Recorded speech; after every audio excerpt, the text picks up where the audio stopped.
Good morning, students. I am Ahmad Essim, working as assistant professor in commerce at Government First Grade College of Pinangadi. Here I am presenting a concept, hire purchase system. This chapter is a part of Financial Accounting 2 of second semester BCom of Mangalore University. Let me first explain the meaning of hire purchase system. As per section 2C of the Hire Purchase Act 1972, hire purchase agreement means an agreement under which goods are taken or goods are let on hire and under which the hirer has an option to purchase them in accordance with which the terms of agreement, and it includes some stipulations. This is the definition according to the act. ಅಂದರೆ hire purchase agreement ಅಂತ ಹೇಳುವಾಗ ಅದೊಂದು ಒಪ್ಪಂದ. ಅದರಲ್ಲಿ ಗೂಡ್ಸನ್ನು ಸರಕುಗಳನ್ನು ಬಾಡಿಗೆ ಮೇಲೆ ಕೊಡಲಾಗುತ್ತೆ. ಆ ಸರಕುಗಳನ್ನು ಬಾಡಿಗೆಗೆ ಪಡೆದಂಥ ಹೈಯರರ್ ಯಾರಿದ್ದಾನೋ ಅವನು ಪರ್ಚೇಸರ್ ಆಗಿ ಅದನ್ನು ಪರ್ಚೇಸ್ ಮಾಡುವಂಥ ಆಪ್ಷನ್ ಇದೆ. ಅಗ್ರಿಮೆಂಟ್ ಪ್ರಕಾರ ಇದೆಲ್ಲವನ್ನು ಮಾಡಬೇಕು. ಅದಕ್ಕೆ ಕೆಲವೊಂದು ಕಂಡೀಷನ್ಸ್ ಇದೆ, ಸ್ಟಿಪ್ಯುಲೇಷನ್ಸ್ ಇದೆ. ಆ ಸ್ಟಿಪ್ಯುಲೇಷನ್ಸ್ ಯಾವುದೆಲ್ಲ ಇದೆ ಅಂತ ನಾವು ನೋಡೋಣ. ಒಂದನೇ ಸ್ಟಿಪ್ಯುಲೇಷನ್ ಏನಂದರೆ, the possession of goods is delivered by the owner to the buyer on the condition that the purchaser pays the amount in instalment. Purchaser ಅದರ ಬೆಲೆಯನ್ನು ಇನ್ಸ್ಟಾಲ್ಮೆಂಟ್ಗಳಲ್ಲಿ ಪೇಮೆಂಟ್ ಮಾಡ್ತಾನೆ ಎಂಬಂಥ ಒಂದು ಷರತ್ತಿನ ಆಧಾರದಲ್ಲಿ ಅವನು ಗೂಡ್ಸಿನ ಪೊಸಿಷನನ್ನು ಟ್ರಾನ್ಸ್ಫರ್ ಮಾಡಿಬಿಡ್ತಾನೆ, ಗೂಡ್ಸನ್ನು ಕೊಟ್ಟು ಬಿಡ್ತಾನೆ. ಎರಡನೆಯ ಸ್ಟಿಪ್ಯುಲೇಷನ್ ಏನಂದರೆ, the property in goods passes to the purchaser or buyer on payment of the last instalment. ಗೂಡ್ಸಿನ ಮೇಲೆ ಇರುವಂಥ ಪ್ರಾಪರ್ಟಿ ಏನಂತ ಹೇಳ್ತೇವೆ, ಅಥವಾ ಗೂಡ್ಸಿನ ಮೇಲೆ ಇರುವಂತಹ ಮಾಲಕತ್ವ ಇದೆಯಲ್ವಾ, ಅದು ಪಾಸಾಗಬೇಕಾದ್ರೆ, ಬೈಯರಿಗೆ ಪಾಸಾಗಬೇಕಾದ್ರೆ ಅವನು ಕೊನೆಯ ಇನ್ಸ್ಟಾಲ್ಮೆಂಟನ್ನು ಸಹ ಪೇಮೆಂಟ್ ಮಾಡಿರಬೇಕು, ಇಲ್ಲ ಅಂದರೆ ಸಿಗಲ್ಲ. ಮೂರನೆಯ ಸ್ಟಿಪ್ಯುಲೇಷನ್ ಏನಂತ ಹೇಳ್ಬೋದು, the purchaser has a right to terminate the agreement at any time. Purchase ಮಾಡಿದ ವ್ಯಕ್ತಿ ಇದ್ದಾನಲ್ಲ, ಅವನು ಯಾವುದೇ ಸಂದರ್ಭದಲ್ಲಿ ಬೇಕಾದರೂ ಎಗ್ರಿಮೆಂಟನ್ನು ಮುರಿದು ಎಗ್ರಿಮೆಂಟಿಂದ ಹೊರಗೆ ಹೋಗಬಹುದು. ಇದಿಷ್ಟು ಇದರ ಸ್ಟಿಪ್ಯುಲೇಷನ್ಸ್.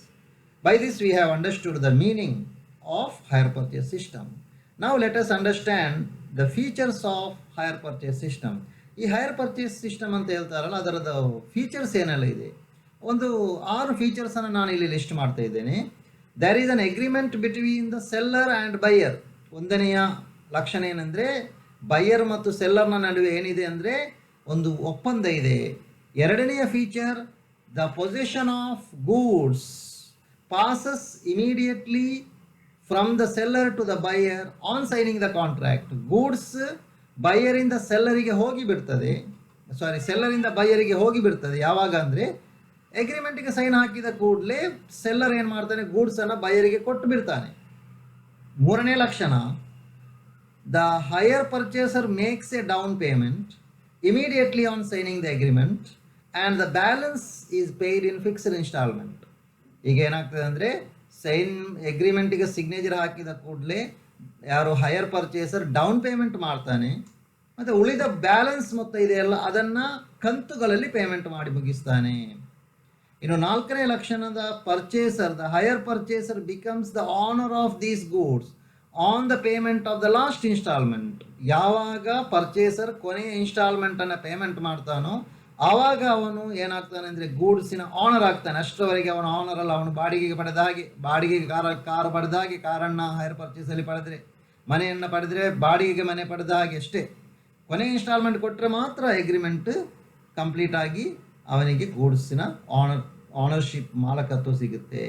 ಇನ್ನು ಐದನೇ ಲಕ್ಷಣ ನೋಡೋಣ, the hire purchaser has the right to terminate agreement at any time if he is unable to make the payment. ಈಗ ಪರ್ಚೇಸ್ ಮಾಡಿದವನಿಗೆ, ಹೈಯರರಿಗೆ ಏನಾಗಿದೆ, ಬಾಡಿಗೆಗೆ ಅಂತ ಪಡೆದವ ಪರ್ಚೇಸೇ ಮಾಡಿದ್ದು, ಹೈಯರ್ ಪರ್ಚೇಸ್ ಅಂತ ಹೇಳುವುದು ಅದಕ್ಕೆ ಅಷ್ಟೇ. ಅವ ಏನು ಮಾಡ್ತಾನೆ, ಅವನಿಗೆ ಪೇಮೆಂಟ್ ಮಾಡಲಿಕ್ಕೆ ಹಣ ಇಲ್ಲ, ಸಮಸ್ಯೆ ಆಗಿದೆ. ಆಗ ಇವನು ಏನು ಮಾಡ್ಬೋದು, ನನಗಿನ್ನು ಬೇಡ ಇದು ಅಂತ ಹೇಳಿ ಅಗ್ರಿಮೆಂಟನ್ನು ಮುರಿದು ಅದರಿಂದ ಹೊರಗೆ ಬರ್ಬೋದು. ಇನ್ನು ಸಿಕ್ಸ್ತ್ ಫೀಚರ್ ಏನಂದರೆ, in case the hire purchaser defaults in payment, the hire seller can take possession of the goods. Hire purchaser ಎಲ್ಲಾದರೂ ಡಿಫಾಲ್ಟ್ ಮಾಡಿದರೆ ಯಾವುದರಲ್ಲಿ, ಕಂತನ್ನು ಪೇಮೆಂಟ್ ಮಾಡುವುದರಲ್ಲಿ, ಆಗ ಹೈಯರ್ ಸೆಲ್ಲರ್ ಏನು ಮಾಡ್ಬೋದು, ಗೂಡ್ಸನ್ನು ವಶಪಡಿಸಿಕೊಂಡು ಹೋಗ್ಬೋದು. ಮತ್ತೆ ಇವನಿಗೆ ಗೂಡ್ಸ್ ಇಲ್ಲ, ಗೂಡ್ಸನ್ನು ವಶಪಡಿಸಿಕೊಂಡು ಹೋಗಲಿಕ್ಕೆ ಸಾಧ್ಯ. ಇದಿಷ್ಟು ಇದರ ಫೀಚರ್ಸ್ಗಳು. ಇನ್ನು ನಾವು ಈ ಒಂದು ವಿಷಯದಲ್ಲಿ ಒಂದು ಇಂಟ್ರೆಸ್ಟ್ ಕ್ಯಾಲ್ಕುಲೇಷನ್ ಮಾಡುವುದು ಹೇಗೆ ಎಂಬುದನ್ನು ನೋಡೋಣ. ಇಂಟ್ರೆಸ್ಟ್ ಕ್ಯಾಲ್ಕುಲೇಷನ್ ಮಾಡುವಂತಹ ಒಂದು ಮೆಥಡ್ ಇದೆ, ಅದನ್ನು ನಾವು ಕಲಿಯೋಣ. ಒಂದು ಪ್ರಾಬ್ಲಮ್ ನಾನು ಇಲ್ಲಿ ನಿಮಗೆ ಪ್ರೆಸೆಂಟ್ ಮಾಡ್ತಾ ಇದ್ದೇನೆ. ಆ ಪ್ರಾಬ್ಲಮನ್ನು ನಾವು ವರ್ಕೌಟ್ ಮಾಡಿಬಿಡುವ. ಪ್ರಾಬ್ಲಮ್ ಏನಂದರೆ, the Prasad purchased a scooter on 1/1/2004 costing ₹12,000 on hire purchase system. The terms being payment of ₹2,000 down and the balance in 4 half-yearly installment of ₹3,000 each over a period of 2 years. He provides the depreciation at 20% per annum on original cost on 31st December every year. Calculate the interest and pass the journal entries in the books of Prasad. ಈಗ ನೋಡಿ, ಇದರಲ್ಲಿ ಹೇಗೆ ನಾವು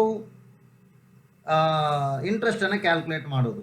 first of all ನಾವು ತಿಳಿದಿರಬೇಕು hire purchase ಪ್ರೈಸನ್ನು calculate ಮಾಡುವ ವಿಷಯವನ್ನು. ಇಲ್ಲಿ down payment 2,000, 4 instalments of ₹3,000. 3,000 into 4 ಆಗುತ್ತೆ 12,000 ಆಗುತ್ತೆ. Total hire purchase price will be 14,000 ಆಗುತ್ತೆ. 14,000 ಹೈಯರ್ ಪರ್ಚೇಸ್ ಪ್ರೈಸ್. ಆದರೆ ಇಲ್ಲಿ ತಿಳಿಬೇಕಾದದ್ದು ಇದರದ್ದು ಕ್ಯಾಶ್ ಪ್ರೈಸ್ 12,000. ಹಾಗಾಗಿ ಟೋಟಲ್ ಇಂಟ್ರೆಸ್ಟ್ ಎಷ್ಟಾಗ್ತದೆ ಅಂದರೆ, hire purchase price minus cash price 14,000 minus 12,000, 2,000 is the total interest. ಇದನ್ನು ಇನ್ನು ಕ್ಯಾಲ್ಕುಲೇಟ್ ಮಾಡುವ ವಿಧಾನ ಹೇಗೆ ನೋಡುವ. ಇಲ್ಲಿ ಒಂದು 5 ಕಾಲಮ್ಸ್ ಹಾಕಬೇಕು. Date of the payment, instalment outstanding, ratio of the instalment outstanding, interest calculation and interest amount. ಇಲ್ಲಿ ವಿಶೇಷ ಏನಂದರೆ, ಈ ಪ್ರಾಬ್ಲಮಲ್ಲಿ ರೇಟ್ ಆಫ್ ಇಂಟ್ರೆಸ್ಟ್ ಕೊಡಲಿಲ್ಲ. ಹಾಗಾಗಿ ಈ ಒಂದು ಮೆಥಡನ್ನು ನಾವು ಫಾಲೋ ಮಾಡ್ತಾ ಇರೋದು. ರೇಟ್ ಆಫ್ ಇಂಟ್ರೆಸ್ಟ್ ಇಲ್ಲ. ಹಾಗಾಗಿ ರೇಷಿಯೋ ಆಫ್ ದ ಇನ್ಸ್ಟಾಲ್ಮೆಂಟ್ ಔಟ್ಸ್ಟ್ಯಾಂಡಿಂಗನ್ನು ಕ್ಯಾಲ್ಕುಲೇಟ್ ಮಾಡಿಕೊಂಡು ನಾವು ಇದನ್ನು ವರ್ಕೌಟ್ ಮಾಡಬೇಕು. ನೋಡಿ, ಈ 5 ಕಾಲಮ್ನಲ್ಲಿ ಬರೀತಾ ಹೋಗುವ. ಒಂದು ಡೇಟ್, ಫಸ್ಟ್ ಡೇಟ್ ಯಾವುದಂದರೆ 1/1/2004ಗೆ ಟೋಟಲ್ ಇನ್ಸ್ಟಾಲ್ಮೆಂಟ್ ಔಟ್ಸ್ಟ್ಯಾಂಡಿಂಗ್ ಅಂದರೆ ಹೈಯರ್ ಪರ್ಚೇಸ್ ಪ್ರೈಸ್, ಅದುವೇ ಅಷ್ಟು ಫುಲ್ ಅಮೌಂಟ್ ಎಷ್ಟು ಕೊಡಬೇಕಂತ ಇಂಟ್ರೆಸ್ಟ್ ಸೇರಿ 14,000. ಅದರಲ್ಲಿ ಡೌನ್ ಪೇಮೆಂಟನ್ನು ಮೈನಸ್ ಮಾಡಬೇಕು 2,000. ಆಗ 12,000 ಏನಾಗ್ತದೆ, 6 ತಿಂಗಳಾಗುವಾಗ 12,000 ಬಾಕಿ ಆಗ್ತದೆ. ಪ್ರತಿ ಇನ್ಸ್ಟಾಲ್ಮೆಂಟ್ 6 ತಿಂಗಳಿಗೊಮ್ಮೆ ಪೇಮೆಂಟ್ ಮಾಡ್ತಾನೆ. ಆ 6ನೇ ತಿಂಗಳಾಗುವಂಥ ಸಂದರ್ಭದಲ್ಲಿ 12,000 ಬಾಕಿ ಆಗುತ್ತೆ. ಈಗ ಲೆಸ್ ಫಸ್ಟ್ ಇನ್ಸ್ಟಾಲ್ಮೆಂಟ್ ನಂಬರ್ 1 ಈಗ ಮೈನಸ್ ಮಾಡಬೇಕು, ಅದು 3,000. ಆಗೇನಾಗ್ತದೆ, 9,000 ಉಳಿಯುತ್ತದೆ. ಮತ್ತು ಅಗೈನ್ ಲೆಸ್ ಇನ್ಸ್ಟಾಲ್ಮೆಂಟ್ 2, ಅದು 3,000. 9,000 ಮೈನಸ್ 3,000 ಮಾಡಿದರೆ 6,000 ಉಳಿಯುತ್ತೆ. ಅಗೈನ್ ಥರ್ಡ್ ಇನ್ಸ್ಟಾಲ್ಮೆಂಟ್ ಮೈನಸ್ ಮಾಡಿ 3,000, ಆಗೇನಾಗ್ತದೆ ಅಂದರೆ 3,000 ಉಳಿಯುತ್ತೆ. ಈಗ 31st ಡಿಸೆಂಬರ್ 2005 ಆಗುವಾಗ 2 ವರ್ಷ ಭರ್ತಿ ಆಗ್ತದೆ. 2 ವರ್ಷ ಪೂರ್ಣಗೊಳ್ಳುವಾಗ 4 ಇನ್ಸ್ಟಾಲ್ಮೆಂಟ್ ಆಗುತ್ತೆ. ಆಗ 4ನೇ ಇನ್ಸ್ಟಾಲ್ಮೆಂಟಿಗೆ ಪೇಮೆಂಟ್ ಮಾಡ್ತಾ ಇದ್ದಾನೆ 3,000. ಈಗ ಉಳಿಯುವುದೇನಿಲ್ಲ, ಫುಲ್ ಪೇಮೆಂಟ್ ಆಯಿತು. ಈಗ ನೋಡಿ, ಫಸ್ಟ್ ಇನ್ಸ್ಟಾಲ್ಮೆಂಟಿಗೆ 12,000 ಔಟ್ಸ್ಟ್ಯಾಂಡಿಂಗ್, ಸೆಕೆಂಡ್ ಇನ್ಸ್ಟಾಲ್ಮೆಂಟಿಗೆ 9,000 ಔಟ್ಸ್ಟ್ಯಾಂಡಿಂಗ್, ಥರ್ಡ್ ಇನ್ಸ್ಟಾಲ್ಮೆಂಟಿಗೆ 6,000 ಔಟ್ಸ್ಟ್ಯಾಂಡಿಂಗ್, ಫೋರ್ತ್ ಇನ್ಸ್ಟಾಲ್ಮೆಂಟ್ ಡ್ಯೂ ಆಗುವಾಗ 3,000 ಔಟ್ಸ್ಟ್ಯಾಂಡಿಂಗ್ ಇರುತ್ತೆ. ಇದರ ರೇಷಿಯೋ ತೆಗಿಬೇಕು. ರೇಷಿಯೋ ಹೇಗೆ, 12:9:6:3 ಅಂದರೆ 4:3:2:1. ಅದನ್ನು 3ನೇ ಕಾಲಮಲ್ಲಿ ನಿಮಗೆ ನೋಡ್ಬೋದು.